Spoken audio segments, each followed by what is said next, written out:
Hey guys, welcome back to the Wild Courage podcast. Today I am in Decker, kind of Montana, at the OW Ranch with my old pal, Gabe Clark. We just got done having the most fun 4 days of branding some calves. Thanks really for better than that, huh? No, it was super fun. Yeah. So thanks for first off having me up to the ranch to brand with you guys. Even though I feel like I peer pressured you into it for some heck we had at the Pro-Am a few years ago. Yeah. No, well, everybody, gets chaotic. Everybody you're trying to think about Yeah. a lot of things, and then you kind of forget. So, Well, I didn't forget you. There's a lot more. I just had a lot going on there. So. Yeah, no, it's fun being here. And it's a beautiful country. I've never really spent much time up here, but it's incredible. And you've been here 4 years at the OW? Yeah. Yeah, you and your wife had to manage it. Yep. Yeah, it's a big, sprawling place and beautiful, beautiful country. Yeah, we sure like it here. It's cool. Yeah, and so we just got to brand for 4 days straight. I think one of my highlights of it was watching all those kids brand and learning how to do it. Some of them was their first year branding. Yeah, I said that. You bet. Yeah, and we just throw them in. That's how they learn. I think, and then you see the change after just 4 days. Oh my gosh! From day 1 to day 4, like. Yeah. And they all come back bleeding, sore hands. All of them. I was the only one out of however many ropers, kids included, that wore a glove. That's how soft I am. You're just a smart man. That's all it takes. No, these kids are like literally getting their hands smoked, and they're smoking 2 feet. Yeah. And trying to figure out how to get to the horn and getting their hands burned. And placement, where we want the calf, that's all hard. There's so much going on. It's really incredible. So to get to see those kids... Yeah, it's pretty neat. Progress over the 4 days was like really, really amazing. But you and I think, really just know each other from ropings, really, right? Yep. And just and everybody you knew and I knew, and we just it's just kind of always has been there, I guess. Huh? Yeah, because you're from Star Valley, and a couple of my oldest best friends, Greg Allred and Paul Erickson, that I roped with and worked with for almost 30 years. Yeah, We're all much older than you, but you grew up with those guys. Mm-hmm. Yeah, we were all running around together. Star Valley. For sure. And there's all this little pocket of good hands that come out of there, and you and your brother Matt. Yeah. So for those that don't know, you have a twin brother. Yep. Pretty identical, other than he can't grow a mustache as good as you. Yeah, rope is good. Or rope is good. Ride broncs is good. Yeah. I mean, really. Scale, I'm here. He's kind of right in here. We're pretty close. Yeah. You. The only thing that you guys are close in is looks. Yeah. And then the bars. Yeah, it's not even in anything else, right? Yeah, no, not even close. Yeah, so you grew up right there in Star Valley your whole life. Mm-hmm. Yeah. What generation are you from that part of the country? We graduated in 2006. That's when we graduated high school. But how many of your like, are your parents from there? My mom's from California. She moved in there, and then my dad, he's born and raised in Wyoming, South End Star Valley. Yeah, but Clark's, there's a pile of you guys. Yeah. Like your families, Clark's have been in that valley for a long time. Yeah. It was kind of settled by Mormons that came out of Salt Lake, right? Yeah. All those little valleys in there, Star Valley and over into Driggs and Victor, that was all kind of settled that way back in the... Mm-hmm. And we were raised all around it, That's just my grandparents, my dad's side are LDS, Mormon, and... just been around my whole life. LDS, that's what it is there. Yeah, that whole pocket. I mean, even I grew up southeastern Idaho, which isn't far from there. Mm-hmm. And I think probably 85% of my hometown was LDS, my whole mom's side of the family. Yeah, all the way along the Idaho. Star Valley's right on the Idaho border, all that country. Yeah. So where are you and Matt in the birth order? We're the babies. The babies. Yeah. So you have two older sisters. Jamie's 2 years older than us. She flies for the Air Force. Then there's it'd be Jace. He's 4 years older than me. Sky is 5 years older, and then I have an older sister, a year older than her, named Tristan. Her and Jace are my half siblings. Sky's my half sibling. Jamie and Matt and I are all full. Yep. Did you guys all grow up together though? For the most part. Tristy left when I'm probably six years old, 7, and then she went and lived with her mom in Idaho Falls. But Jason, Sky, Jamie, Matt, Gabe, we all Yeah, I grew up. Yeah, I think I only know Sky out of the rest of your siblings. I don't think I've ever been around any of Jace, them. you never met Jace. I don't think so. Oh, he would have been around right around that. Yeah, well, you guys would have barely missed each other, right? Yeah. Because he would have been. I think they went to like Brooks Lake Lodge and all that. Oh, all that country. Right behind you guys when you were in the Snake River, don't you? Better work in Jackson. What was your growing up? What did your dad do? Outfit. We leased horses for the outfitting businesses, do deals. We had horses, fence contractor. We caretook a place up Crow Creek. It was, I think, 1,500 acres, and that's kind of. I mean, that's not where it started. We started in Snoot, and then we just jumped around in Star Valley. But yeah, that's kind of typical though in that part of the country. Is like it's seasonal, right? Like yeah. At a certain time, everybody makes a living like hunting, outfitting. Yep. And then springtime we're going cowboying and then back, and for sure. Well, and that, like my dad though, he got into real estate too, so he was. Oh really? We'd be living at a house he just built, and and all of a sudden be like, "Well, we're moving." I'm like, "Wait a minute, why are we moving? We just got." So he was into real estate too. So that we just jumped around right in that little valley. Yeah, we might go 2 miles, or we might go 10. Yeah. So we also did. Right? Did you get to go to the same school, or did you kind of have to same school the whole time? Yep, Osmond.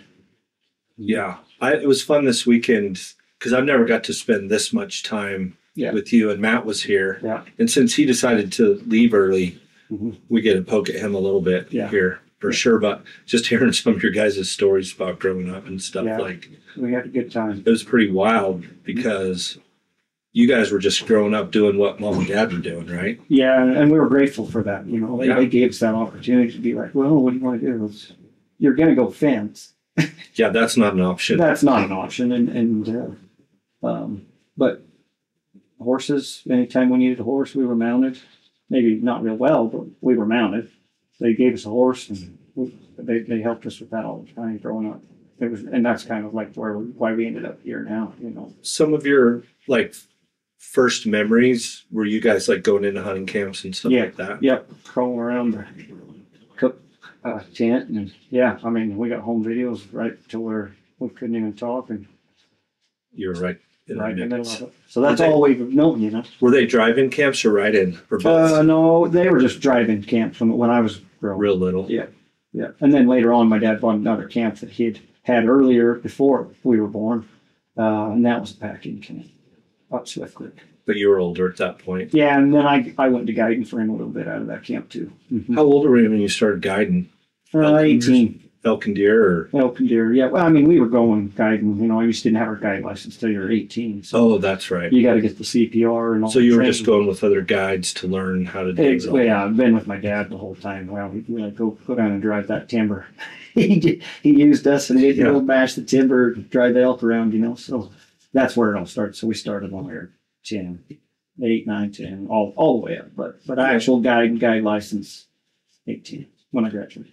Where'd you go to high school? Star Valley. Oh, you right in Afton. Afton. Mm-hmm. When I know wrestling was a big part of your life growing up too. But when did you start doing that? Same. We don't remember. It started out as the Pee Wee wrestling, 2 tournaments, maybe a year. Wrestling was small back then. I guess we didn't travel. The Pee Wee level, and then when we hit junior high, then freestyle and Greco and Wyoming State and Casper, all that started happening then, and then it just took off from there. I mean, we were in wrestling. So in the wintertime, that was kind of that's the only sport you guys did? Yeah, wrestling. And you and Matt both, right? Mm-hmm. Mine and my older brother, Jace, yeah. What weight division were you and Matt in? The same? Growing up, freshman, sophomore, Matt was quite a bit smaller than me. Of course. He went through went through some surgeries and stuff. When he broke his leg. He broke his leg in a Team Brandon.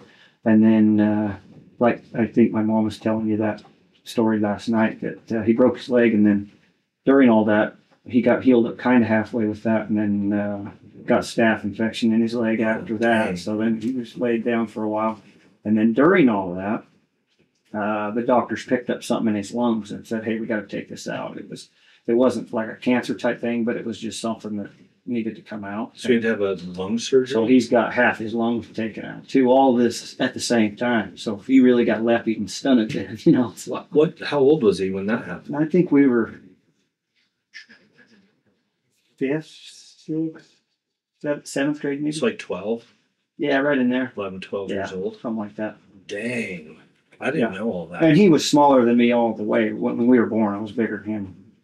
But it always kind of just stayed that way. And that day sure kind of gave us a little more gap. But freshman year, he was a little bit smaller. And then there was 4 or 5 other kids that were 103 weight. That's where I started. And so I wrestled one other kid that was about my size. We were kind of the bigger 103. So I always had to wrestle him off as a freshman. He beat me in a wrestle off going to state. Your So freshman year? Yeah. So my coach asked me to go along with the trip. I was the only kid other than, no, I think I was the only kid that he said, hey, you're not wrestling, but we're wanting to go to state. Just experience Because it. he knew we were all the same kind of caliber. We were off and on. You know, I'd win half the season wrestling off against this kid, and then he'd beat me. So he knew we were kind of all right there. Just Yeah. he won for state, and that's the way it worked. But freshman year, yeah, just traveled with the team, and then sophomore year, I went back, cut quite a bit of weight, went back at 103, and took state that year. You won state your sophomore year? Yeah. And it was a cool story. I wasn't supposed to. I was seated like number 5 or 6. I can't remember the state. That was my You were first year down state. there. Quite a ways. I think I got beat in regional. I took second in regional, so that bumps you. Maybe I was 4th seed. Anyway, got there, rested my way to semifinals. Well, then I run into the number 1 kid, and he was undefeated all year, 40-0 record. Dang. Way underdog story. The match was tied semifinals. The semifinals at state is like even way better than the finals, in my opinion. There's just everybody's coming together then. Right. You're hitting the head right then. So, yep. Even match, kind of a dry match. No points scored. Maybe 1 for. I think he might have been 3 up going into the last period. Well, I was on bottom, and I couldn't. This kid was greased up. I couldn't get a hold of him, and really strong, good wrestling too. You know, don't get me wrong there, but man, I could not get a hold of him. I remember wrestling and thinking, what is all over your skin? You didn't put some kind of oil or something on. Seriously? I mean, like, you couldn't get a hold of him. So last period, I'm on the bottom. I think there was probably 30, 40 seconds left, which is a long time in a wrestling match. You know, you still have time to make some points up, but he kept getting high. He threw the legs in, kept getting high and higher. And I finally, my coaches all through high school, don't ever reach back. Well, that's kind of what I had. That's all I had right then. And I grabbed him and rolled him through for two reversal, 3 back points. So it was 5-3. Then I mean, that event center, you couldn't, it's like when in the microphones and the video cameras kind of cut out because it's so loud. It was doing that. Dude. There was people that weren't even had anything to do with 3A wrestling, 4A, the whole thing. And they were like, whoa, upset of the tournament. Really? And I remember, okay, done.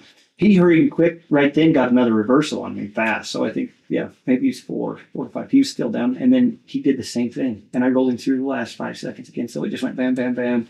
And then, the whole place. I remember that there's people interviewing me and out of that air. And I wasn't expecting to win that match. I really wasn't. That was the only year after practice that I just went and ran on my own.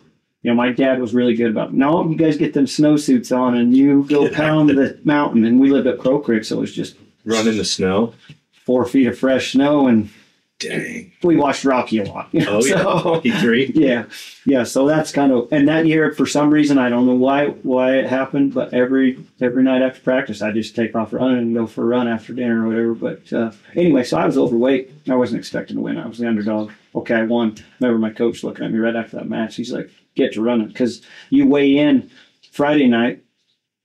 Or Friday before you wrestle, and then if you make it back Saturday, you have to weigh in Saturday morning again. They're trying to keep everybody so you're not cutting too much weight. Yep. Well, after you weigh in, you know, you've been not drinking or eating for 2 or 3 days. Oh, yeah, you go. And 100, I think I cut from 115 to get to 103. Oh, man, that's a lot of and weight. not a lot of weight cut. It was all water weight. That's all you're trying to get rid of, you know. So spitting on sunflower seeds. Yeah, the whole 9 yards. Yeah, plastic bags. Yeah, everything that they changed now. But anyway, so I went to running and cut back down. Made weight the next morning. Stayed up all night running. Made weight.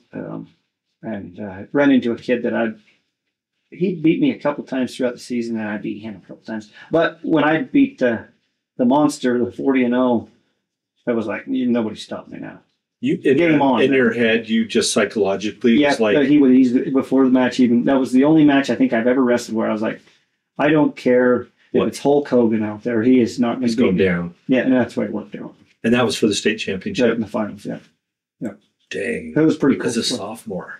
And to beat the big dog. Yeah, 40. It was pretty cool. But yeah, they were interviewing me, and I was at air, and yeah, it was pretty cool. And then, do you feel like at that point in your life that was like the biggest moment that you remember? Yeah, it probably was for sure, because that's what we had all had goals for. You know, yeah, I guess not necessarily. That was a little early. I mean, just to get a state title out of Wyoming was a pretty good thing to be able to do. And my older brother Jace had won it as a senior at 135. And so I was like, cool, I matched Chase. I got a state champion now. I got a title now. So I just remember I played basketball and we got beat like by 25 points one time because we weren't in that great of shape. And so our coach made us go work out with the wrestling team for a week. Yeah.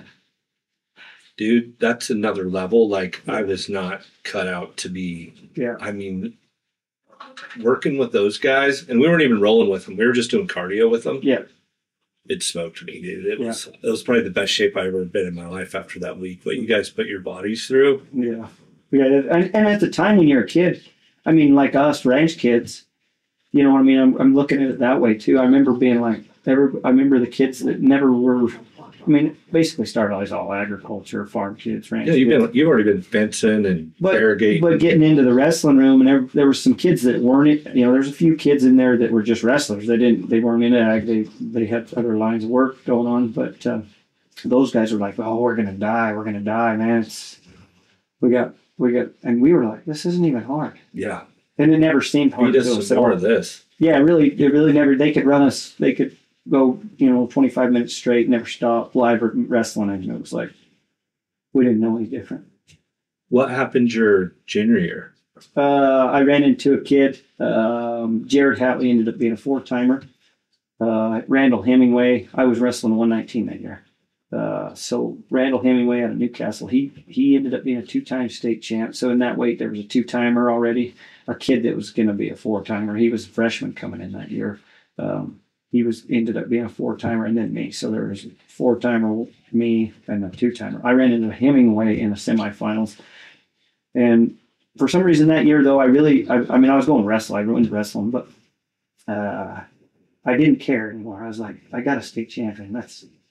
For me, that's all I cared about. I was like, not the guy that's like, hey, I'm going to go for 4, I'm going to go for 3, and then I'm going to college and I'm doing. No, my goal was kind of accomplished. Now, granted, we were trying to get 2-time or 3-time. Don't get me wrong, but it just wasn't like when I was a sophomore or when I had that opportunity. So I was like, I already got mine in the bag. So I'm kind of like, well, all right. I got beat in the semis my junior year. Ended up taking 3rd that year, and then senior year ran into Hemingway, graduated the 2-timer. Ran into Hatley in my weight again, wrestled him in the finals, and I got 2nd behind him in the finals. So I had 1st, 3rd, and 2nd state. It's a pretty stout resume. Yeah, it was good for sure. What did you ever strategically, like with your coaches, like try to dodge weight divisions? Not us. You were like, no, bring it on. Yeah, I mean that's kind of where it lined up. You just do it. You know what I mean? There was never any shuffling going on. I remember. There's a lot of that strategic team points. How can we make this work better for us? Man, we got this guy. It never was with us. We lined up. No. We lined up with 3 4-timers. You go wrestle 3 4-timers. That's how it works. What about Matt? Did he ever recover from all that and wrestle again? Yep. I think he took 5th, maybe 5th his junior year. I want to say 5th. Took state his senior year. Oh, he did? And he beats the kid that I had in the finals when I went as a sophomore. Oh, man, I bet. And that kid was from Orland. He ended up being a 3-time runner-up. Oh, that And poor two guy. of it was from You guys. Clark Man, Woods. yeah, and a good guy too, really good guy. I bet Matt never let you live that down, that he beat the guy that beat you. Yeah, well, it was always like that. I mean, we were always, yeah, he didn't even wrestle. Oh, yeah, he wrestled. You know, that's the way it was. And still is. Oh, yeah. I just saw you two in the brand. Yeah, and everything. So they fighting, and that's just the way we talk to each other. Yeah. You know, that's just how it is. So, yeah, Greg has some hilarious stories about you too. Yeah. Fist fight to see who's going to get on the ranch bronc. Yeah. Yeah, in Montpelier, we fought over who we had the pack horse race down there, so we were warming up with all the cool cowboys when we were kids, and ended up right in the middle of the arena, fist fighting over we were ready to swap. One of us was riding the pack saddle, and one of us was riding the saddle.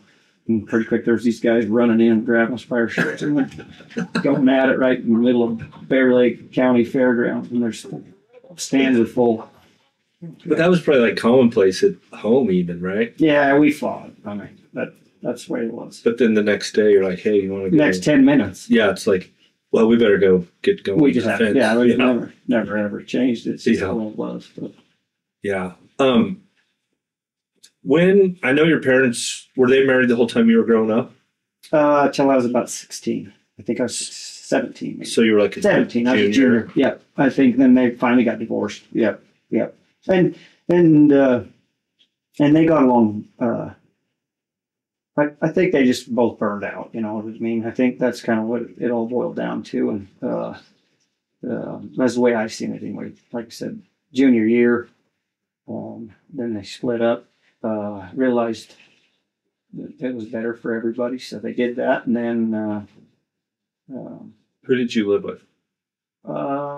Both, yeah, on and off. I think we stayed with my dad. He built a house outside of Smoot, just towards the south end, and we stayed there quite a bit. And Mom was in Jackson quite a bit, but she'd be in Smoot, so we'd stay with her sometimes. And yeah, it was 50-50, kind of balanced. But with them, it was no child custody by then. I mean, we were the babies and we were juniors, so it was kind of like.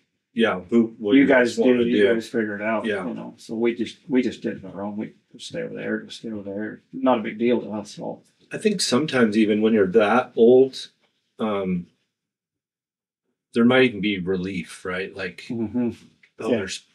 they both have some sort of peace now. Yeah, yeah. And it took, it always it's hard on people, and you can tell they're going through some hard things. Yeah. But in the end, that's just the way it's supposed to be, I guess. So yeah, it works out. Yeah, and then you can see the relief, for sure.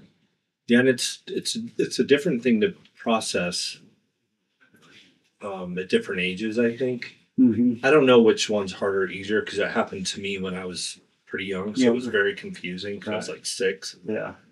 And my parents didn't stay in the same town. Yeah. Like, my mom moved 5 hours away, and me and my dad moved to Montana. Yeah. So it was real confusing. Yeah. What do we do now? Yeah. Mm-hmm. And then, my sister went and lived with my mom. And so I just couldn't make sense of it all. But I think being probably like 16, 17. And then. We could see it coming. Yeah. By then, you kind of see it coming. And at that point, you can even probably step outside of yourself and be like, they're both probably in a better spot for sure that this is happening. Yeah. So it's like, there's some grace there, right? Yeah. Yeah. If you're 4 or 8, 9, right in that era, or that age, that's like, man, what just happened? Yeah. You can't process emotionally. Like, it's about what's going on with you. When you get a little bit older, you can be like, yeah, this makes sense. Mm-hmm. It still sucks. Mm-hmm. Mm-hmm. It's tough. At some point. Yeah. Because divorce, I think, Lyman and I were talking about this. It's like nobody wins in it. Mm-mm. Sometimes it's inevitable, but it sucks for everybody. Mm-hmm. Whether they have kids or not, like, it's not a thing. No, it's hard. Yep. And I've experienced a pile of them. I think my dad was married 4 or 5 times, and my mom 3, and it didn't make sense to me. But yeah, as you get older, you kind of like, I get it. Well, I realize relationships are hard. I understand who my mom is, and I understand who my dad is, and when you get older, you see why all that stuff happens too. Well, I read this whole study one time that said if you're married to the same person for like more than 5 years, Mm-hmm. you're literally married to, like, if you're married for 30 years to somebody, you're married to literally like 5 different people. Yeah. Because they're always They changing. change. Yeah. Yeah. I think I seen that somewhere too. It's like every 5 years you change. And it makes sense to me. We do. And I get why it doesn't work sometimes. Mm-hmm. It's like, not even, especially when people get married really young. Yeah. And then it's like, I was one of them. I got married at 19, my first marriage. Yeah. you were married at 19? Yep. So let's finish up high school. So through high school and summers, you're doing cowboy stuff. Rodeo never. Yeah, we rode bulls. Yeah, Matt. Oh, you did? Yeah. I didn't know. Yeah, that. we were idiots. I wish we'd kick ourselves every day for not riding saddle broncs, but Yeah, you're built for either one of them. we went riding bulls and we're pretty decent at it. Like, got in the in high PBR, a little, the PBR tour, The touring come ones. around, Yeah. Wiley Peterson, and Yeah. all the guys. Yeah, we were in and always get bucked off, but we were still there. We were, and every once in a while we'd make it 3 or 4 jumps. did you high school rodeo? Because Star Valley didn't. We'd have to go to Idaho Falls. Like when we were little, we were going to IJRA. Yeah. We were traveling So you run steers then? steers and then bulls over there, junior bulls, and then kept going on. Then we at the events where they had junior bull riding and big bull riding. We were hitting both of them. We'd ride 2. We'd get on 2 then, and then we just, I don't know. We did that for. I'm trying to remember. It was a couple years, junior year on, maybe till And then after high school, did you like a do year after, maybe, and that was it. like a year after high school? Yeah, Like 3-year stint. amateur rodeos and some touring Exactly. PBRs. Jackson, we hit Jackson all the time, and that, man, we could go up there and we could ride every one of those bulls up there, and we'd get $300 and a gift certificate to the steakhouse right down the Sizzler. road. Yeah, every time. Dude. That's what they did. I know. That's the same when I was in Jackson. It was like, back then, entry fees were $20. Yeah, And you might win. If there was only 4 bareback riders, yeah, right. I could hang on to one. I'd Yeah, win. yeah, And yeah, you'd get a victory lap. yeah. And your gift certificate. You go get a And then steakhouse. go to Sizzler and get a Yeah. steak. Yeah. Man, it felt like big time. Oh man! And then, Matt and I would trade off all the time. I mean, it was fun. One of you would always Wednesday or Saturday. Yeah, we were dabbling in that all the time. But the bigger deals we get, I think in the bigger deals, I think I finally made it the short round. I covered my long go bull and made it the short round, and it was cool because we were actually I think we were still in high school, maybe juniors then. Been looking up and seeing all the guys that would come to town to those things. Wiley Peterson, I think maybe Chris Shivers, maybe Cam, all the guys were there. It was cool to see. Like, hey, I see these guys on TV. Yeah. And I would ride against them. But. That's how I went the first time. My first pro rodeo was at Prada del Sol in Scottsdale. Mm-hmm. And I get there like 2 hours early because I have a whole routine of throwing up and going to the toilet like 6 times before I get on. Yeah. That's what you're talking about. Yeah. I threw my rigging bag down at Prada in my first pro rodeo, and I came back and frickin' Ty Murray's rigging bag and bronc saddle and bull rope were all sitting right next to my... I got to go back to the bathroom. Dude, I'm not even kidding. I saw him like getting his bull rope tied onto the fence, and I turned around and went back to the bathroom. Hey, His bareback rigging was sitting right next to mine. Yeah. And I frickin' went to the bathroom, and I came back and I moved all my stuff. I'm like, there is no way I'm going to Side-eye. scratch next to Ty Murray. See him pull his, rosin up his bareback rigging, and you're doing exactly the way he's doing it. Yeah. Yeah. So, yeah, that's intimidating when you're first cracking out and you get to go. Yeah. But it's also fun, and you made the short round with those. Yeah, and then we got on the famous bulls, too. Like, Matt got on a bull named Loverboy, and we're like, oh, yeah, we've seen him on TV, too. And, I mean, whack, one jump. Yeah. But it's still cool to... I got on, I think I made it 3 jumps, and then I bounced off his antlers, and then he broke my eye socket and my collarbone all in one whack. And then... and that was kind of it. And then I got healed up and went back to doing it again. But it was just the way it was. At what point were you like, all right, that's enough? I think it was just kind of grew out of it. Kind of changed gears. I think we started thinking about maybe actually like trying to be like, go to the buckaroo world and cowboy. I think that, running into people throughout our travels then, but it was just gear shift to what we knew, and then, hey, we found this out. This is the stair step to the next thing. So I'm already seeing this progression with you. Like, okay, it's wrestling. Yeah. Okay, check. Yeah. What's next? Okay, bull riding. Yep. Check. Yep. Like, took it as far as I need to prove to myself that I can get to a certain level. Yep. Yep. And there's some part of curiosity about you that's like, because we've all seen the guys that hung on to the one thing too long. Yeah. And then they're re-ride Randy. Yep. And they never get through that. You could throw football over those mountains. Yeah, if coach would put me in. I was in state champs. Yeah. Right. Yeah. But you were like, okay, done Yeah, that. I Check. just ran into new people, traveling and been like, okay, no, we need to do this. We need to do this. And so, Did your wife, did you know her in high school? Did she go to? no, She no, she did. this was a couple of years later. So Yeah. when you're like A 19, year later, whatever. I did a lot of things in between when I graduated to when I met her. met her. No, I might have been, no, I take that. I was 20. She was 19. I was 20. So you rodeo till you were 19, Yeah. and then what was the next for you? Cowboying? No, I went to California and worked for my uncle in a cattle plot. Justin McKinnon, Justin McKinnon.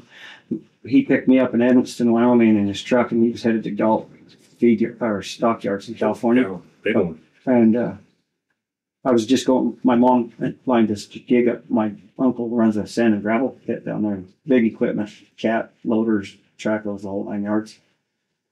All right, I'll go do that. I want to go see what California's about. And I didn't just go to the job to do the job. I wanted to go see what California was like, So he picked me up in Evanston, headed to cross the I-80. And I'm like, man, this is cool. I've never been in a cattle plot either. I've never been in a semi, none of them. I was like, man, this is cool. Now I'm doing it. I'm living, man. Big time. Yeah. Well, we're headed across there. And I look at him and he's like, are you about ready to drive? I'm like, oh, yeah, right. And he's like, no, serious, you got to drive. He'd been on a 3-day runner and his eyes were bloodshot Oh, at the my time. gosh. And I'm like, oh, all right. Yeah, I guess I could drive. I mean, nothing I couldn't do. I guess you asked me to. I will. So we're going down the interstate. He sets cruise control in it, change seats.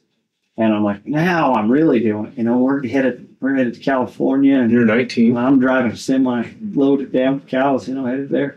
And I'm like, it'll be perfect. He'll just sit here and coach me through this, kind of relax and cruise on. No, He was asleep. 5 minutes in the sleeper. Crawled back there and went to sleep. And I was white-knuckled right to Winnemucca, Nevada. I went through Salt Lake. I went from Evanston through Salt Lake, the worst town you could ever drive a semi through, period, even if you're a good truck driver. And then by the time, he did give me a tip. He says, the little bumps on the side? If you hit those, you're too far over. I'm like, all right, got it. Was it an automatic at least? No, but he had his cruise set. He had an 18-speed Peterbilt, I think is what it was. But he had it set. And he said, just go. Truck it. And I'm like, well, what if we hit construction or something? Oh, you'll be fine, because I think he'd already drove that stretch. So he knew there wasn't any. But there was cones, and I'm like, bump, bump, bump, bump, bump, bump, bump, bump, bump, bump. And there's nothing I can do with them. But we hit Salt Lake kind of late at night, so that helped. But no, I drove all the way from Evanston to Winnemucca, white knuckled, and finally I was like, hey, get up. I finally got enough freedom out on the desert where I could kind of loosen up a little bit, and I started beating him, and he comes up out of there, and he's like, oh yeah, where we at? Oh, good job. I'm like, you're driving. Yeah. I've had it. I'm going to put it in neutral, and I'm going to ease over. So we pulled off right there, and then he got us from Winnemucca to Galt, over the pass. How long did you stay there? Just the summer. Because you had to come back and guide that fall. Yeah, but I down there did construction, and one of my uncles has his own lake down there. I mean, these guys worked for everything they had. It was cool. They're all really, really, really like high-end construction guys. They can run that equipment like better than anybody I've ever been around my entire life. It's what they've known their whole life. Yeah. Done it. So he had his own lake dug and islands and wakeboarding boat, and that's all I did was live the dream down there and wakeboard. Dang. Every weekend. Yep. And that was really way cool, real fun. Yeah. And then, but what'd Matt do? He didn't go with you? No, I think he was he was up Grays River riding for that association. Oh, yeah. The cow deal up there. Yeah. I think that's what he was doing. I don't remember. We just kind of. Was that the first time you guys had been apart? Yeah. Yep. Did our own thing. Yep. But that was easy enough. I mean, yeah. No problem that way. But I don't remember what he did. So you came home after that that fall I came back and went to work for Rob Wiley. Oh, you did? Yep. That was my first year working with Rob. 19. Yeah, my older brother worked with me and him. Jace was actually in Washington, I think, shoeing horses, and he picked me up in California and came home and went to guide for Rob. Up to Little Grace. Up to Little Grace. That's cool. Or no, Big Grace. Dead Man Camp. Oh, Dead Man. Yep. That's a nice camp. Really nice. Yeah, had a good time up there too. So yeah, then through that, guided hunters through that fall, and then I think we might have went to no, I think then I said I'm getting in my pickup and I'm going back west. I think I bought a pickup, I was headed to California again. I made it all the way to St. George, Utah, and I had some friends there. And my wife hates this story, but I tell her it anyway. And I says, well, I'll just hang out here for a little while. I didn't have any plans. I really didn't have a goal. I was going west and going to see what happened. And I knew some people like around Elk Grove, golf. That's kind of my goal where I was going to end up. But see who I'd meet on the way down, and ended up staying in the girls' dorm room for about a month, working at Sunrise Tire. It's Snow College? It's Snow College in St. George, Utah. And then Jay Hogan called me, and he just started feeding elk with the grow ball. And he said, hey, I need some help feeding up here. So I'm like, okay, I'm going to go do that now. So I turned right back around and went and fed elk with Jay, the grow ball. Was that fun? Oh, it was the best time. Yep. I didn't know you knew Jay. Yeah. Dusty Peterson. Oh, yeah. But he was seeing him, and Chet Anger was there for a little while right when we got up there. And did you live up? So you had to live up there. Yeah, you're not. cabin. Yep. Yeah, you're snowmobiling in and out of there. I mean, that's a remote deal as you can get. Yeah, I think it was. I don't know. It might have 25 miles back in there, 30 miles or something. I don't remember for sure. And the only way you can get there is on a snow machine. Snow machine. Mm-hmm. Mm-hmm. You go out and get groceries or whatever. Yeah. Once in a If while. we go out to Jay, we hit the Golden Arches. Oh, he'd be like, oh, let's hit the Golden Arches. funnest guy, one of the funnest guys I ever worked around. And just a hoot. Bad, them teams we get, like Sankey bucking horses, the Game and Fish had one pretty good team maybe up there, but Jay brought a bunch of the rest. And no, these things they were just broncs, but. Had you been around teams much before that? Yeah, a lot with my grandpa and growing up. I mean, he fed up Grays River for 30 years, so we did that all the time. Teams is part of... Yeah, and my dad had a team. We fed with a team. Before you could harness them, you had to drive them. Yeah. Yeah. Yeah, so we were around our whole lives, yeah. Going with Jay, it's kind of a different deal because he really is a horseman, big time, as cool as it gets. No matter what you want to, which way you want to look at it. Yeah, and I'm not going to squirrel on you. I just got one story with Jay. So we were up there, and we had this team of horses that were Ike Sankeys. They came from Ike and Cools. Man, they wore a 2, perfect size, huge forelocks, kind of Roman headed, just the classiest in their bay, straight bays. Coolest team there was. Well, at the time, Jay had about 5 or 6 Catahoula dogs up there, and that's when the Game and Fish didn't really care if the feeders had their dogs or whatever, so they lived up there with us. And we'd go feed with all these dogs loaded down on the sleigh, and Catahoulas, them dogs he had were big. And we were on there getting them feeding, and we were vaccinating elk. And I don't remember where Dusty must have run out. It was just me and Jay feeding that time. Dusty must have headed home, but we were headed across there, done feeding, you dart those elk or vaccinate them. You just dart them. So you paintball them and then you dart them.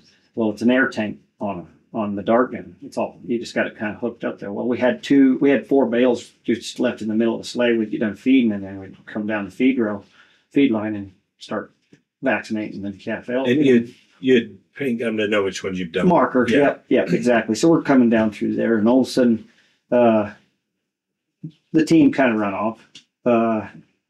Stampeded a little ways, and then it started getting faster and faster and faster. And next thing I know, I've got the gun, and it's got an air hose hooked to the tank. Well, I'm in the middle of the rack, and Jay, he's up there driving, and pretty quick, I'm laying on the rack, got my hands down through the boards, locked down, and I've got the gun underneath my forearm like this. Well, I look back, and I can see a Catahoula just... We're just shedding dogs.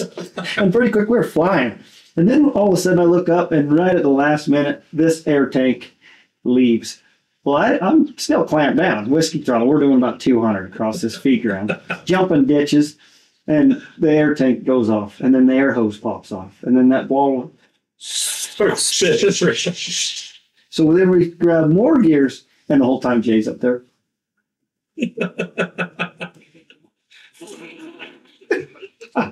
Yeah, but it was like that all the time. I mean, never ran blinders on them bolts. Just cool stuff. And bad horses, Jay didn't care. And we were raised around them too, you know. Yeah. It was just, they snort. Well, get over it. Yeah. I mean, we're doing it. That's just how it was. So, but cool stuff. He taught me quite a bit too up there. Yeah, he's a fun guy to visit with. Yep. He used to have, I don't think he still does. Does he still have a bucking horse string? I think he dabbles a little bit in it. Yeah. In Du Bois, Idaho, he always run a bunch of desert things in there, little tiny things. And I ended up in the bareback riding. And as you already know, I got there 2 hours before. Nobody was even there. Yeah. The horses weren't even there. Yeah. And it was windy. And I get there and I go put my rigging bag on the thing. I think the horses were there, but there wasn't a person around. And behind the bucking chutes was the high-rise where you'd walk to you kind of get down on them because it was about 4 feet off the ground. Mm-hmm. I'm back there stretching, 2 hours early, like I need to be stretching that early. Yeah. And I hear a creak, and this thing starts swinging a little bit. Next thing I know, the whole platform falls over. Oh, handy. And I was like looking around, and I'm like, I threw my rigging bag in the back of the truck. Left. I'm gonna get out of here. I came back after a couple of hours and like, "Ooh, what happened?" They were trying to figure out what happened. Behind the bucking chutes was all in shambles. Tear everything down back there. Yeah, and I got on some little paint thing that came from Jay. Yeah. It ran off and I fell off. Yeah, that guy has some fun stories, man. For sure. Yeah, knows everybody and everybody knows him. Yeah. So after that winter, what'd you do that spring? Oh. I remember Jay and I were up there talking, and we were this close to going to work for. He kept telling me, "You need to go to the Dragonfly in Montana." Yeah, and he says, "You got to go up there. You got to go check that out." And I was like, "All right, I'm going to do that." And I can't remember. Was Louis Velasquez still there? We didn't go. We didn't end up going. My cousin-in-law Levi Walker, he was up there, and John Ward was running the deal. Steve Schroeder. Was it Steve Schroeder up there?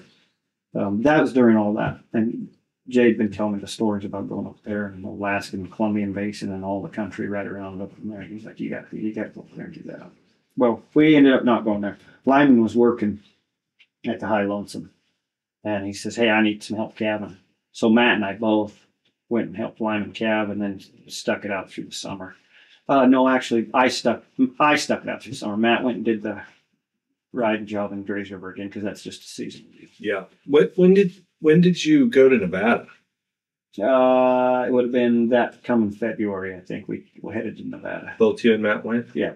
Then you went to the span. Well, it was because we were that winter we started working construction for Kilroy's in Star Valley because we had already had all the training. They just gave us a piece of equipment and said go ahead.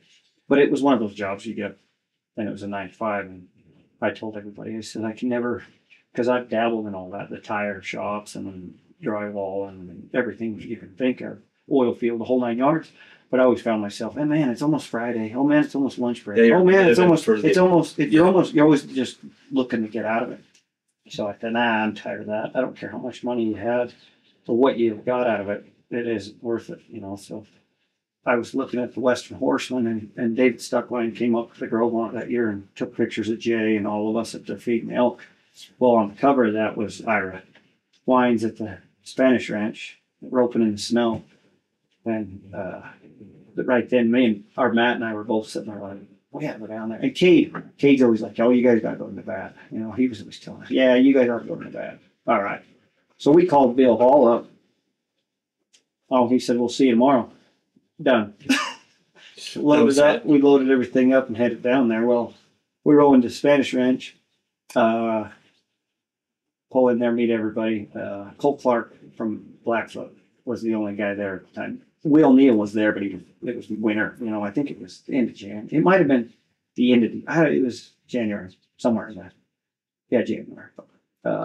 Colt Clark was there, and he was starting colts there. And that's kind of, Spanish Ranch was kind of sleeping other than that. But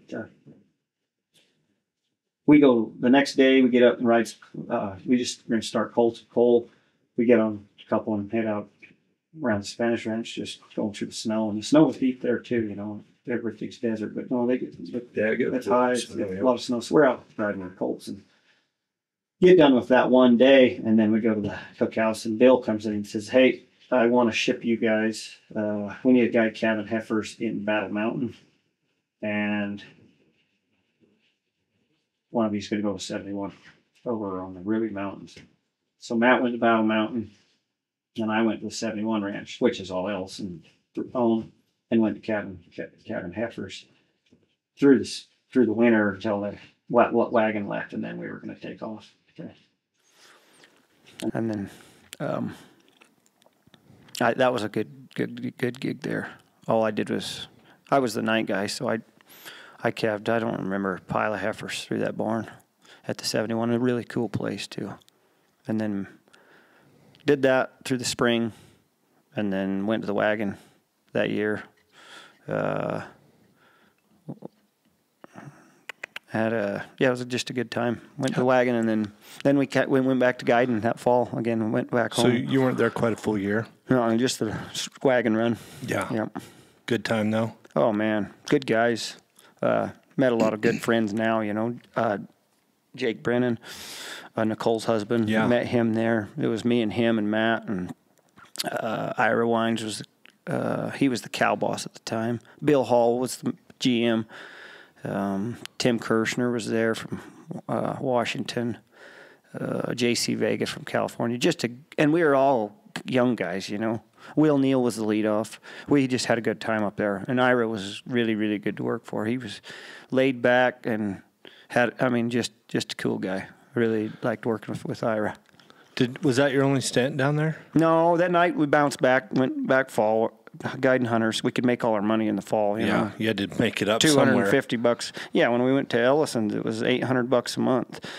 And then I went calving heifers the first night with Bill Hall at the 71, and here you go. Federico Carlos was there, another great guy I ran into down there, and he was the manager of the 71. Dang good guy. Hardest working guy you'll ever meet, but he was out of town for a doctor's appointment or something, and so Bill's like, I'm going to go down and stay with you, kind of get you kind of rolling. Well, that night I had, he's like, he really didn't know me. There was no interviews. There was none of that. You just show up and go to work. So I get done that night shift. I brought like 8, maybe 10 heifers in. I had to pull 4. Just things going on. And I remember that morning I was in that cabin room just because it's your first night. You're not ready to go on that night shift, full nights, you know. And I was in there, and all of a sudden that door, there's a guy staring at me. It was Bill, and I jumped up, and I'm like, oh, yeah, I was up. I was just working. I'm like, well, he's going to chew my ass, you know, for sleeping. Yeah, we walked back in the heifers, and I'm like, yeah, I got them pulled. These mothered up. I had to bring this calf in. He was getting the shit tromped out of him.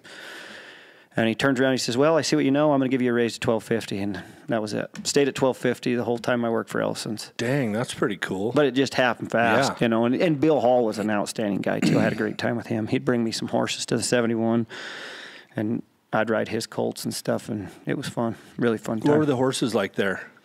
At the Spanish Ranch, they all bucked. Yeah. Mm-hmm. Just like all you hear about? They do. Yeah, they all buck. Yeah, it was fun, though. I mean. Oh, yeah, at that age. Well, it's the like... first day when all the crew finally... The guys that had showed up during our spring calving run, we were already the first ones there, but we'd left, and then we came back, and I'm like, who are all these guys that just pop up out of nowhere up here, I guess, you know? So I didn't really understand it because we didn't know anything about it. But first day the crew loads up.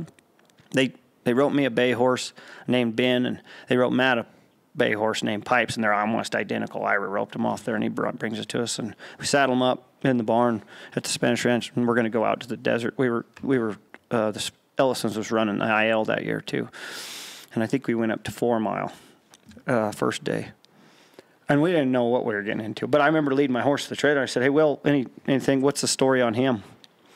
"Oh, he bucks." I'm like, "Okay," and that was it, you know. And they just love to see the green young guys get bucked off, and Will was like the best one to get you bucked off. So we unload, and we kind of knew how Will operated a little bit, but he didn't know us, and we didn't know him. And at the time, we could pretty much ride. We were pretty good. We could ride them, you know. We get on these, and they're humping around there, and Will, you can see all the guys that have been working with him for a little while. We're like, oh yeah, here we go, you know. Well, Matt looks at him and says, hey, Will, throw your hat. Well, sure enough, Will threw his hat. Matt caught it under his armpit, and both of us head down this gravel road. Meanwhile, Matt's got his hat just mashed under his armpit. Yeah, so it was like that all the time. Then we had a good time, you know, up there with those guys. It was just fun, wrestling matches. I even took my video camera down there.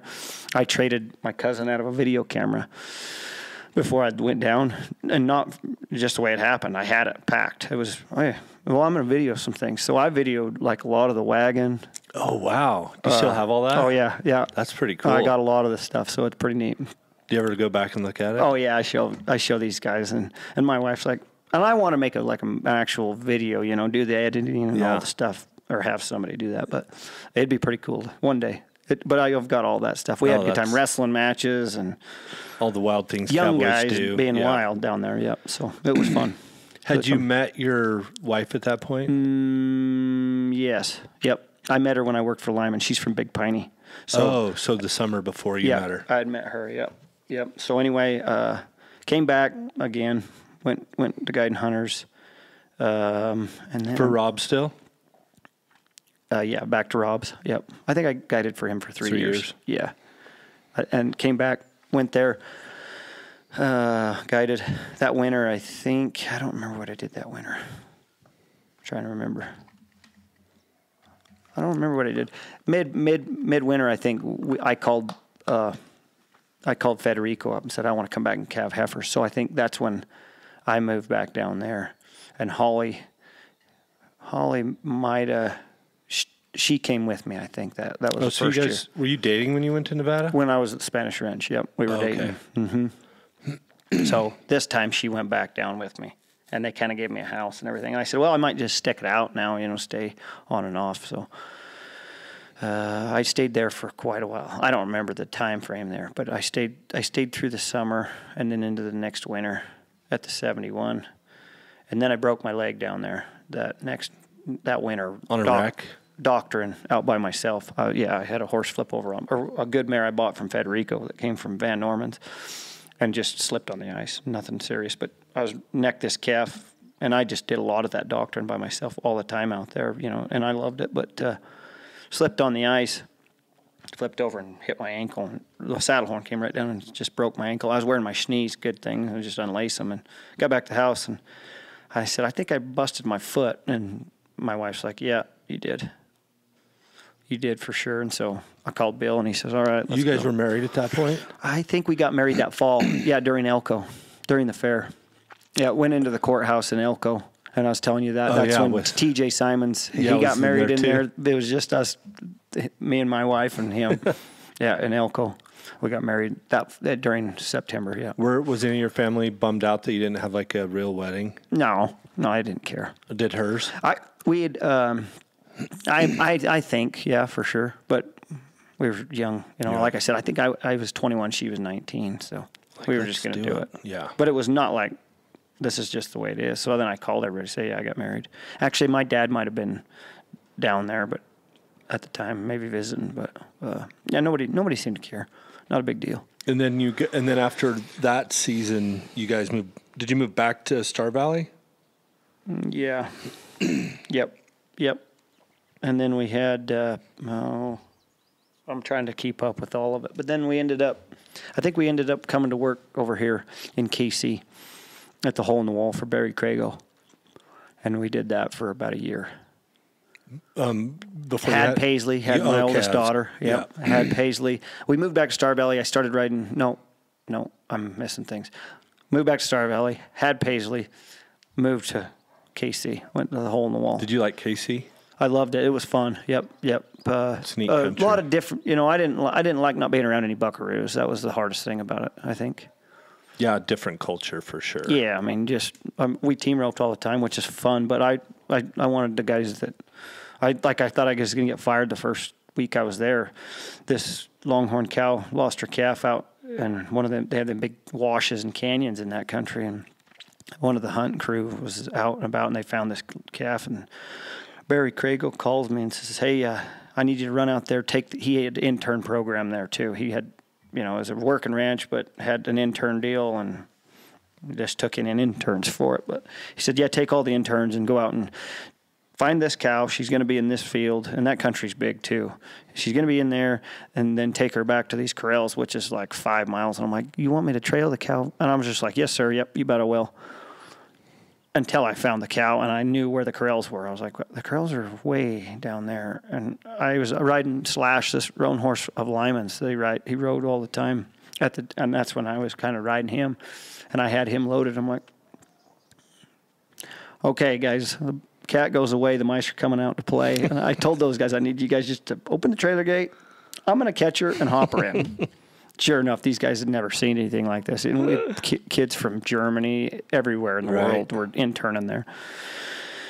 I roll out, luckier than hell, catch the hell out of her, hop her right around, and as good as it could ever went in that situation, this cow just hops right in. Roped right around the antlers, so she's going to go, and I just loaded her right quick, brushed my shoulders. I was like, oh, yeah. That's how we do it. But it was just one of those easy ones. You roll out there, roll her right in, and she just jumps right in.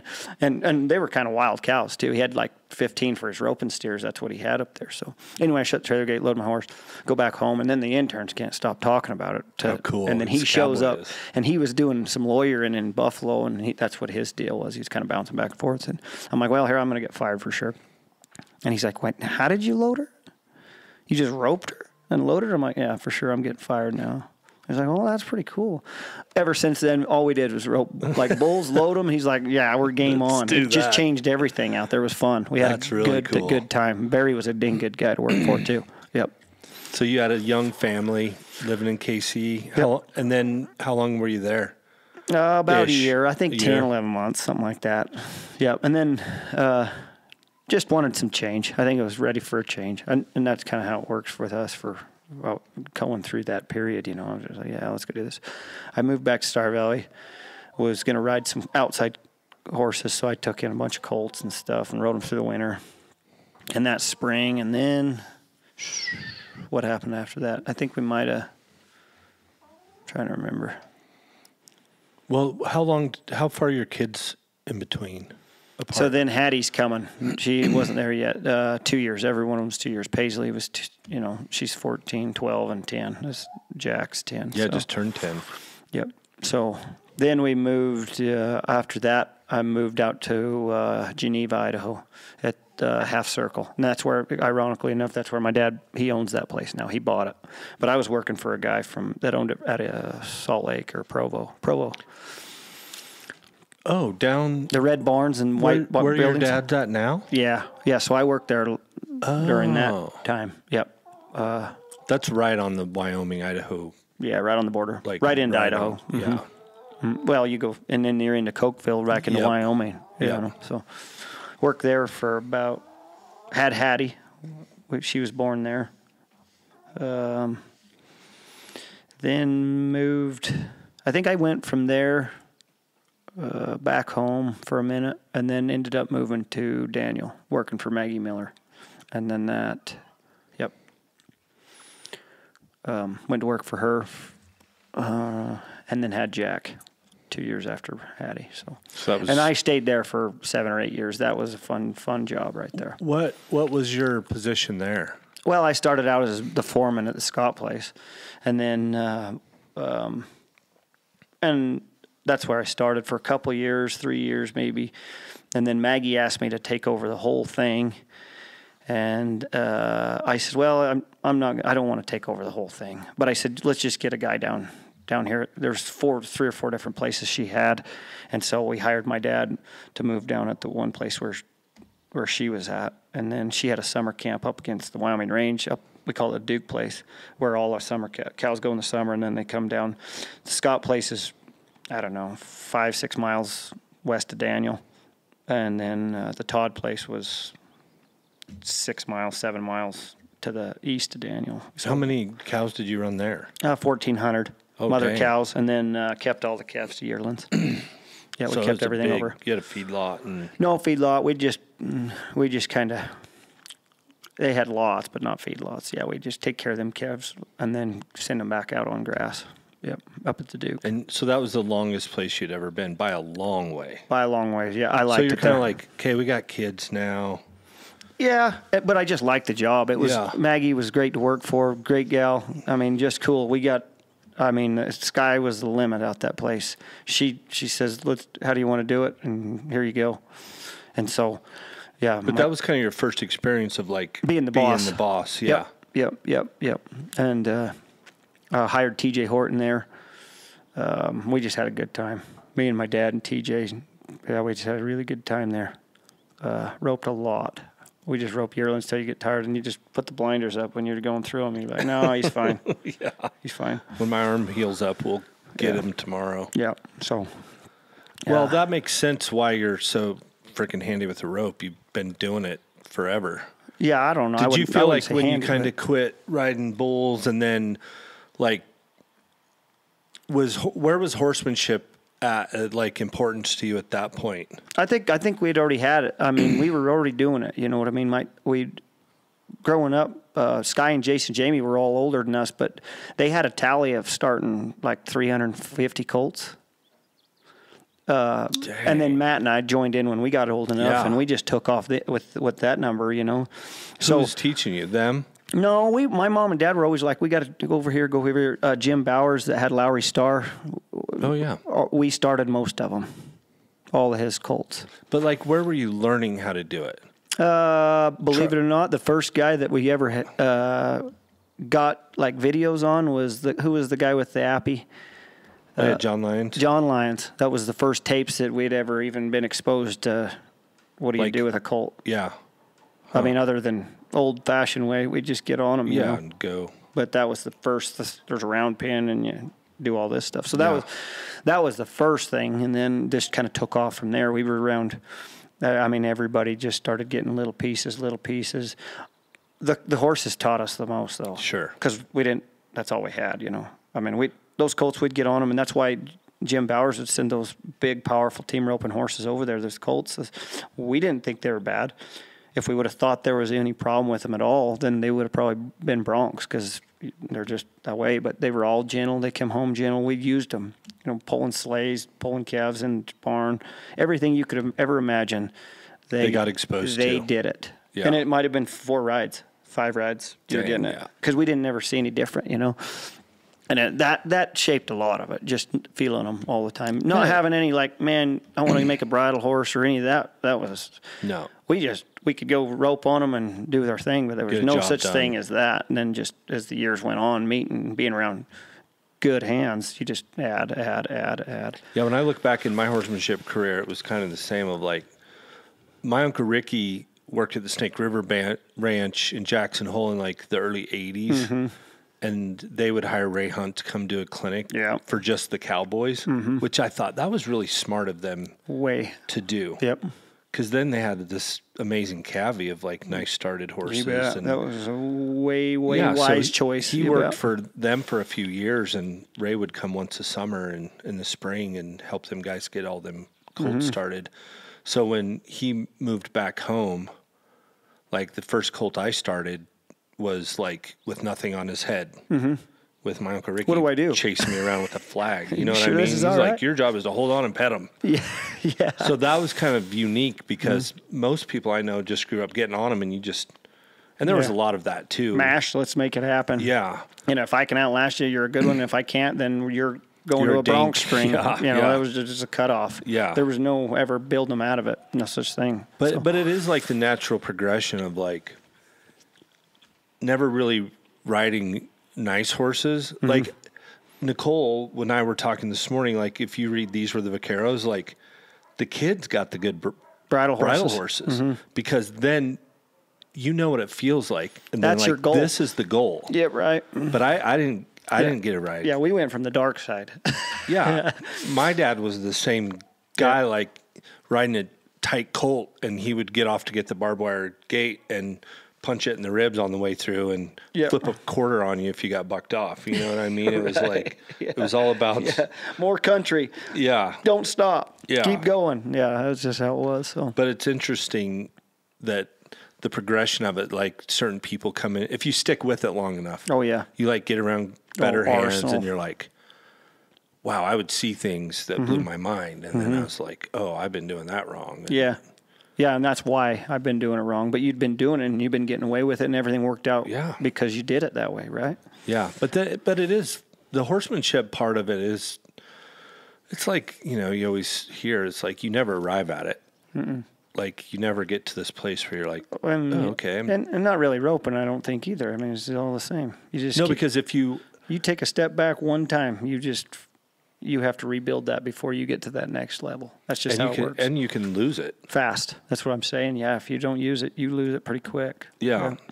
There's a lot of things. But there is something, too, about being at that age and just getting on a lot of them.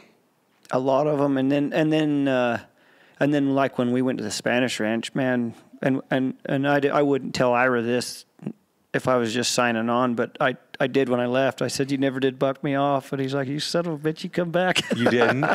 I did it when I was leaving. I didn't do it when I was showing up. But he could have bucked me off. But I just lucked out and got by him, But no, you were a good bronc rider. Yeah, well, I was all right. But you were a good bronc rider. I just got lucky. That's all. No, you're scrappy. That wrestling, I think, came in handy into your bronc riding days. Yeah. Well, it is a frame of mind of like that winter, thinking back to you running in the snow when you didn't have to.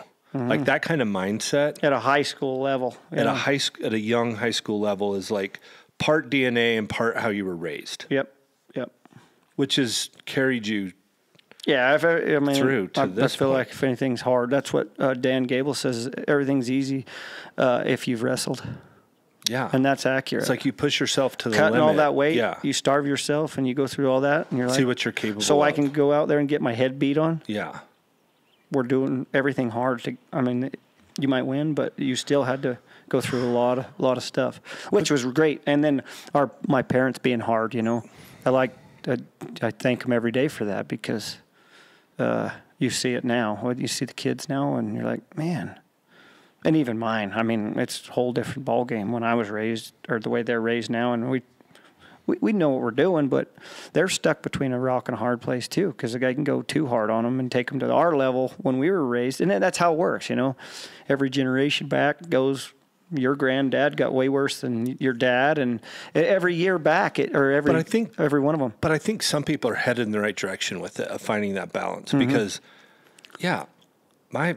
our grandparents had it way worse than we did. Yeah, look at the guys that built this barn. Yeah, it's like I mean, you think back to generations of like people that built the Great Wall of China for 15 generations. Like that was all their whole life. Like we're getting things easier, but there's something about taking part of the good parts of what we learned. I think as parents, it's like the goal should be like, I want, like my wife and I talk about all the time, like we want our kids to face adversity. And adversity is different than trauma. Right. Like, we don't want them to have to go backwards to figure a bunch of crap out that we messed them up super bad. Exactly. But I want them to be exposed to some adversity so that we can help them navigate and push through it. Make some good choices along the way through there. So that when they're 18, they're not getting kicked out and like these Well, you remember being 18. I remember we were pretty popular in high school. We weren't the most popular, but after high school, I remember thinking this, everybody cared about you. Everybody cares, man, they're coming to this wrestling match, everybody's here, they're cheering you on, and then after high school, where'd everybody go? I remember thinking that, I'm like, it's like everybody just left. And then we all had to go through that hard spot right then, Yeah. I think that's why a lot of people go wild right quick, and then just because everybody quit caring right then. I certainly did. Yeah. And in the arc of your story, like at some point, you and your wife decided that it wasn't really working. Yeah, I think just same thing, burned out. we'd been at the Scott place for 7 years. It was right at the end of that leg of it, and she always wanted to. She was cleaning houses and doing when we had 3 kids. But I was always a fan of just me, my opinion. I was always trying to talk her into, hey, we're doing good money financially. Everything's fine. We can. She wanted to go to town, and she really wanted the dream of having her own job and having that position to where she had her thing. And I understood it, but at the same time, I said, we got 3 kids, so why don't you just go to town? And I can, like at that job, I could take the kids with me. Even Jack, barely brand new, I could take him with me all the time. And I told her that, hey, 2-3 days a week, you just go do whatever you want to do. Get out of the house. I understand. It's time for you to leave. But it wasn't quite that. I guess we got married too young was the problem. She was just searching. She went to searching, and I was like, and I probably was the same time. And maybe that's what created all of it. I don't know. Nobody's guilty here. It's just the way it works. So sure. Anyway, it didn't work out. Got divorced. Kind of started doing our own thing, and were you both living closely now? So she moved to Pinedale, right there, and I stayed there for a little while. I stayed there. No, actually, I stayed through the winter. It happened during the summer, and then I stayed through the winter there. But you were like swapping off with the kids. Yeah, exactly. And that's kind of how it started. It was like, well, I told her, I says, what I do for a living. I'm never going to be rich. I'm never going to be able to pay you child support. And Holly was really good that way. She's like, yeah, I know. And then she was heartbroken that we got divorced after a period of time. People want what they can't have. And I was heartbroken going into it. I was begging her to stay the whole 9 yards. So that's the way it worked. I was begging her to stay. And then finally I said, here's the line. If you don't come home, that's it. She didn't come home. And I said, okay, that's it. And I drew a line. And then, she kind of came back around and was like, no, we got to, I want, and she's heartbroken. She figured it out that it was way better. Well, at the time, maybe she thought that, and so we went our own way, and then, just trading off with the kids in Pinedale. And I rented a house from Steve James just up Horse Creek, right outside of Daniel. So it was all right there. And I did that just because our kids were in school there and stuff. And then, I don't know, it was probably that next spring or something, ran into Rieta. Holly had ran into, she was kind of already with her new husband. She's married now, and it was as easy a transition, I guess, if you could ever see one in the divorce part of things. It's all hard, right? Yeah, but tough. I'm really lucky, and I guess we're really lucky to have how it worked out. No bumps in the road. Because you kind of kept the kids the number one goal. Yeah. Yep. And that's kind of how you communicated in your relationship. And for a while, we were head to head. No, don't, can't do that. No, you don't do that. All the stuff, right? Finally, it was like, all right, the kids are number one. So, we made it real easy. There was in the court deal with divorce and kids, you have to pick dates. That's just the way it works. You can't just be like, we're just going to figure it out. Obviously, It doesn't work like that. But so it was supposed to be 50-50 custody. And then, but more or less with school days, they go to their moms. So she has just a little more, obviously, because she's their mom. So, but going into it, so we go our separate routes. Rieta and I meet. Where'd you meet Rieta? Well, I met her in like the northern. When I was working at the Hole in the Wall, I came to one roping with Lyman over in Sheridan. Met her then, first time, and then other than that, they'd been coming over Brandon with us, and we'd been going to the Pro-Am during all this. Never even had that thought ever in any of our head. We talk about it all the time. It was like, no, we're just two people that sometimes are at the same place, and then all of a sudden just came together. So that's just how it worked out, and went our separate ways, and. Rieta and I took a job in California working for Dwayne Martin. And so you guys had started dating at that point? Yeah, we started dating, yep. We all went our separate ways. It had been some time, and so we went to California, and Jack wasn't in school, so we took Jack with us. And that's like I say, my ex-wife was really good about that. It's her baby, so it was her baby, so we could go and she just says, yeah, go ahead. She's still That's pretty good cool. mom, but Jack was probably 2 or 3 at this time. No, he's 3. He was 3, I think, when we went to California. So went to California, took Jack with us, and the girls stayed, and that was our kind of trade. I was like, well, all right, in Christmas, then we'll trade, and back and forth. So Jack was down there with us the whole time, and That's pretty cool. And I think, she's made it really easy, and Yeah. I've tried my best to make it really easy. There's never been any, hey, I'm going to show you by taking the kids Yeah. away from you, or Which is you what- owe me $1 million for custody. yeah, that's Or what childcare. typically happens, Yeah. and then Exactly. the kids You've seen suffer. it. You see it all the time. Yeah. So it's all wrong. But And then after you guys left California, did you go to Sheridan? yeah, I think so. Ended up back here in Sheridan. Because you guys didn't date a terribly long time before you got married. No, year and a half, something like that. I think about a year and a half, probably. And then we got married here in Sheridan. Yep, 2020. We'd moved back in 2019. So you guys got this job soon after you got married. Yeah, right when we got back. We did a summer down there. We took in some interns and did our deal with the Riata helped the interns, and I was there. And then did the intern thing there. And then I guided Hunters that fall in Matitsi for Trey Heiner. And then after that, then this came up, and we moved out here, I think, 2021, spring of 21. And then been here for four years, and right up till now. How'd you get this job? Jim and Buck have been really good friends for a long time. Oh, they have. Oh, okay. And Riata was always telling me about how cool the OW is. She'd been coming out here since she was a kid. You know, really? They used to do the beef beans and bullshit, Brandon, with everybody. Ian Tyson, Bob Douglas, the whole everybody. This is where they'd come? This is where it was. So. Really? I didn't I'd know been that. hearing all these stories, and then Jim came to us or came to Buck, and I was like, "What should we do?" And we all got together and said, "Well, we'll come out there." And I like the fact of it because I was always telling Riata, I said, "Man, I can ride in the arena, but for only so long. That's just who I am. You need outside. I love outside. That's just the way it is." So. What was that like when you started dating Riata with Buck? Was he like? Buck's always been good. He's always been cool. Yeah. I mean, a stand-up guy. You know, everybody. What Buck did with a horse is the coolest thing. You know, and you can't put enough in it because that guy's real, 100%, and there is nothing fake about it. And that's the way he is with everybody and everything. It's so real. I was.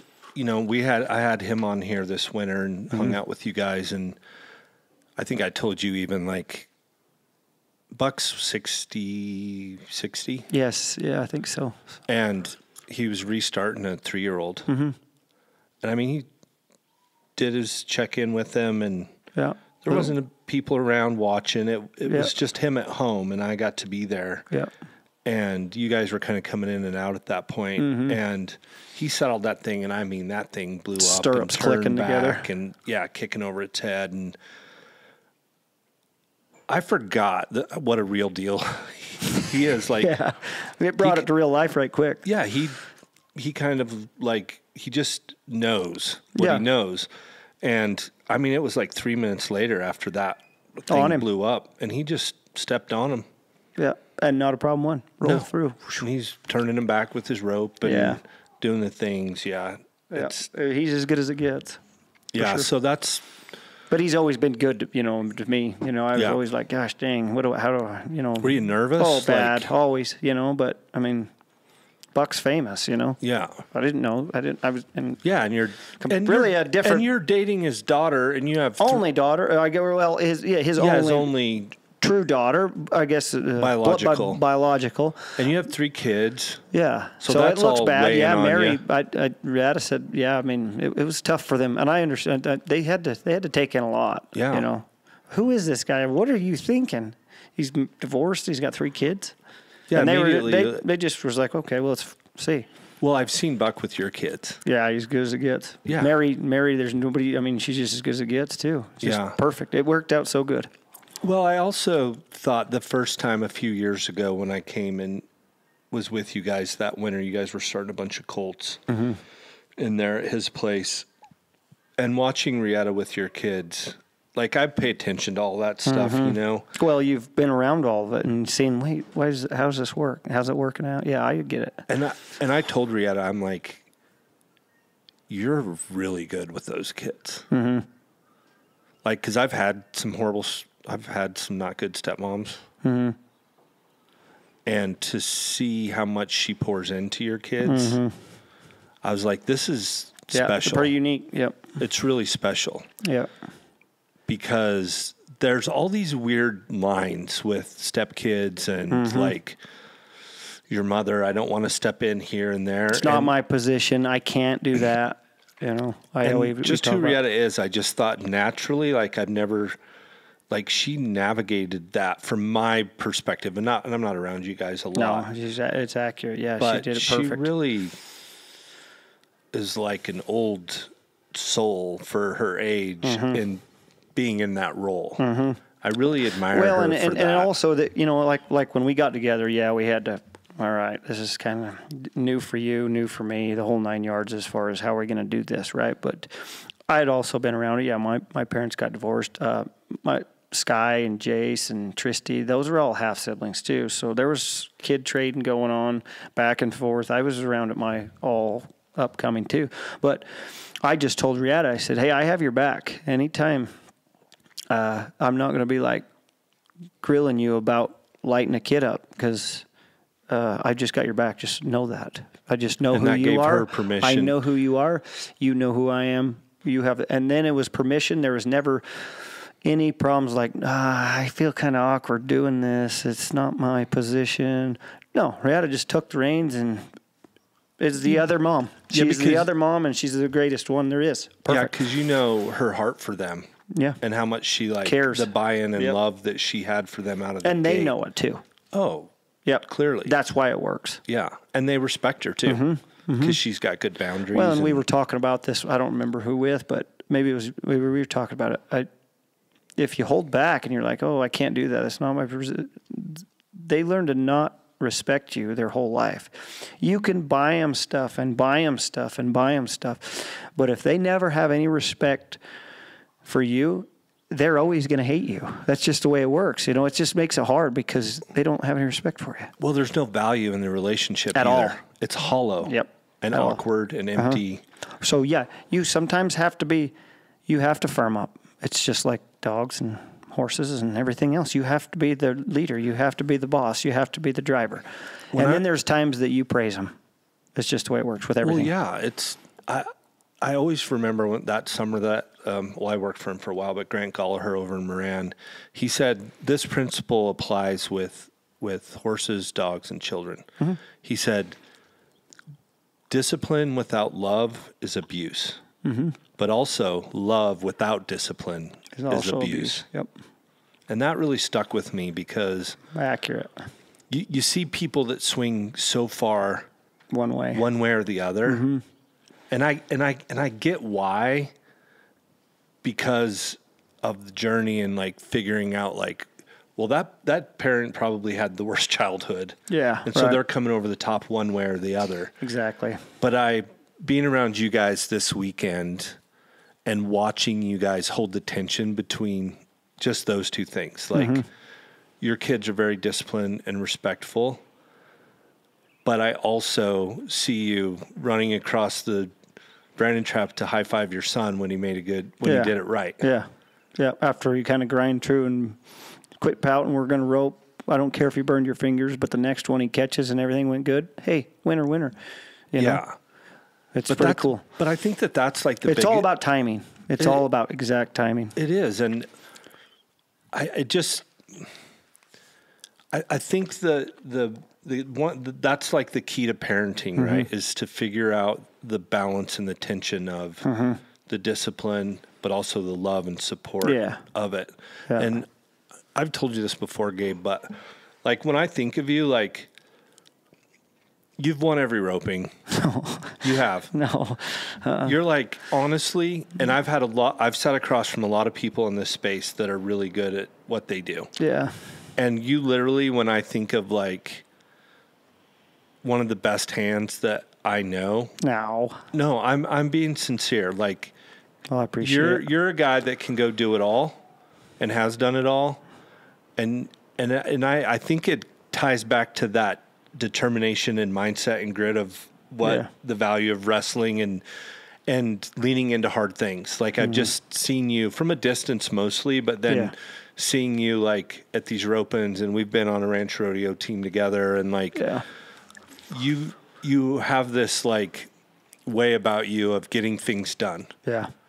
And like Rietta said this morning when you weren't here, like if I wasn't here to cook for this whole crew, Gabe would have done it. Yeah. Like you just do the hard things and you put your head down and you go. And then watching you, like your horsemanship in the last like 10 years that I've and Spot's been around you has changed so much. Yeah.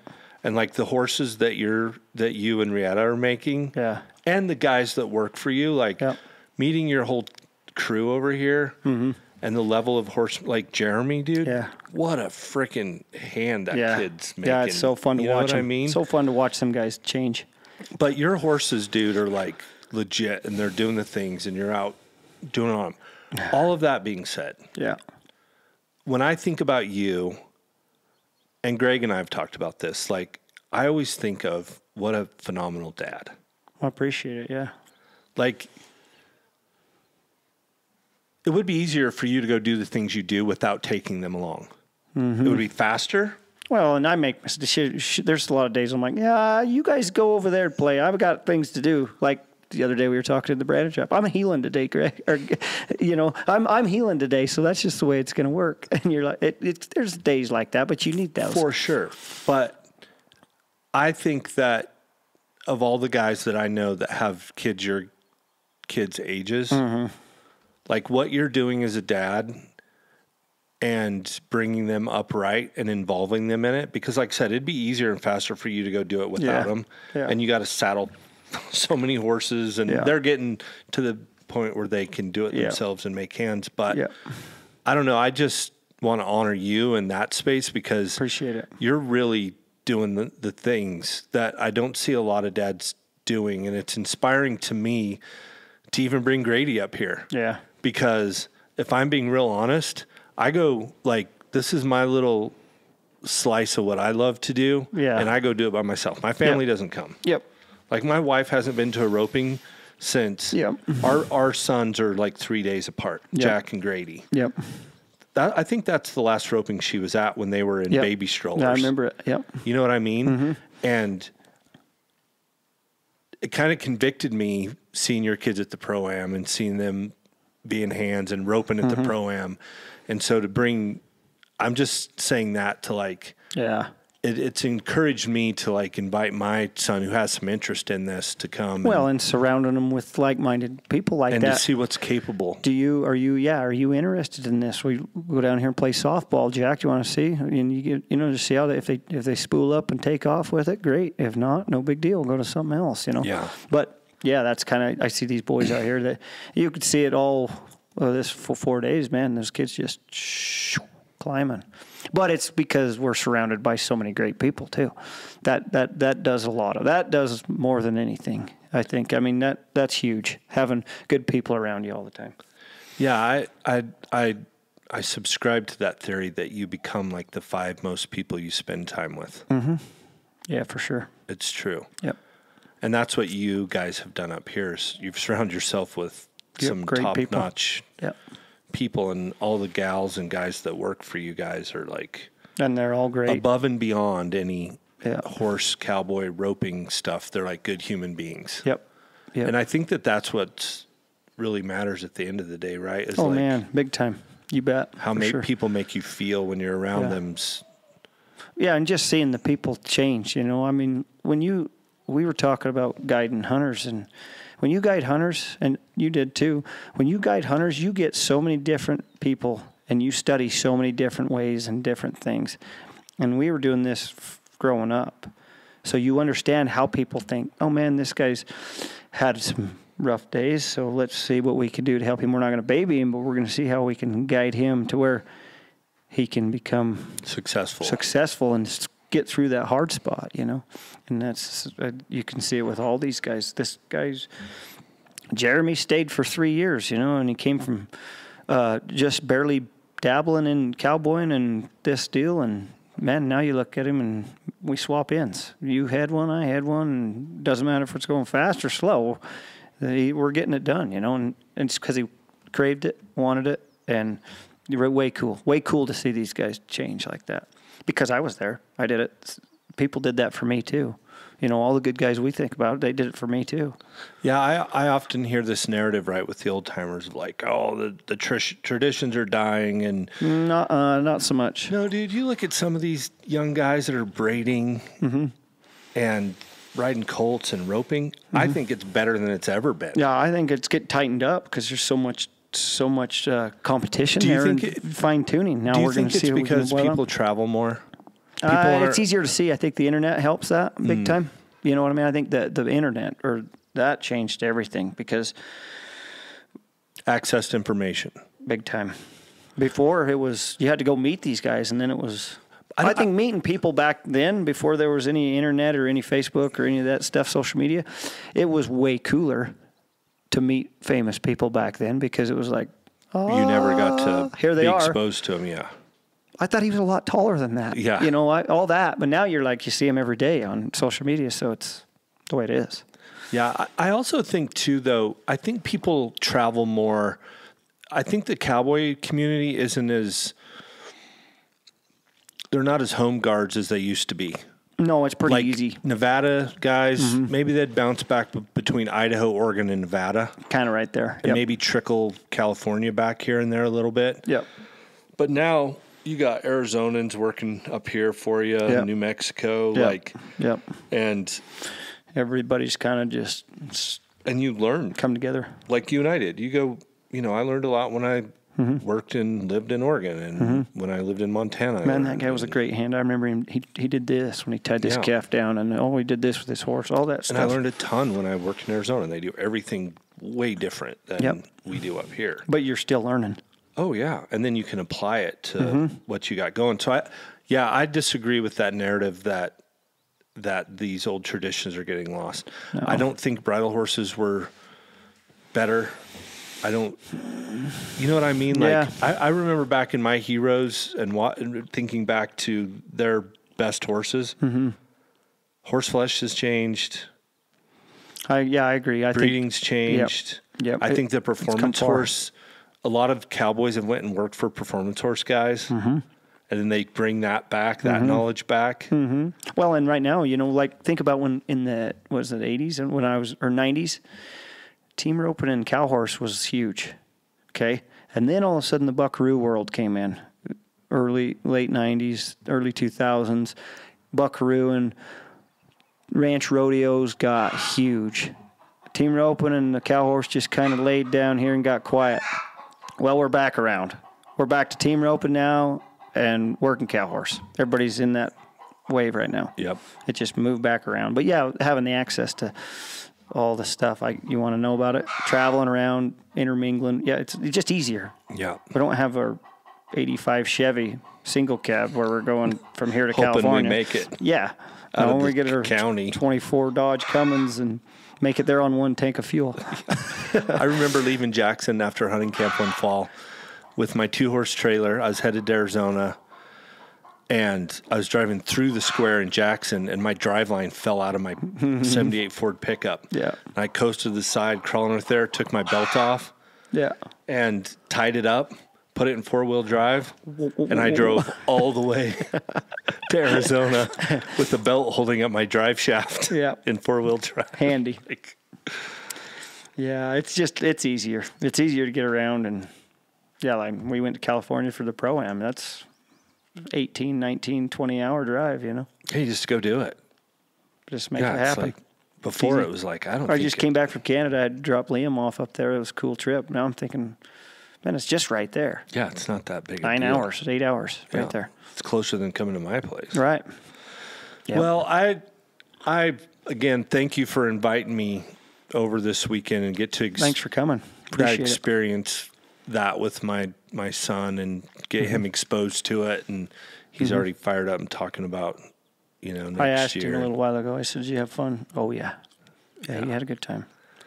So I appreciate it. And dude, again, I just think the man that you are and the father that you are is an example of like, yeah, sometimes it goes sideways. Sometimes things don't work out. But there's a lot of guys I think are shrinking back from that. And you're like, no, I'm still going to be a dad. I'm still going to be involved, and I'm still going to invite my kids into what we're doing and be supportive in that and show up for them and not be a deadbeat dad. And you definitely are not. And for that, I thank you for the example that you're leading in that area. And I appreciate our friendship and it's all been the fun fun. times. Yeah, And carry on, huh? Look forward to more. Yep. Maybe Greg and I'll draw you at the Pro-Am again this year, and we can redeem ourselves. It was all my fault. My dad looked at me and said it was all my fault. Well, that's Greg and I's narrative for sure that we're not going to let go of. But thanks again, man. I appreciate you jumping on here and doing this. And it's so cool to do this in this barn. How old is this place? 18. I think all this stuff was built late 1800s. Yeah. Yeah. So this is like the coolest ranch, man. Yeah, we sure like it out here. Yeah, it's amazing. Peaceful. Yeah, really peaceful. So anyway, thanks, guys. Adios for now.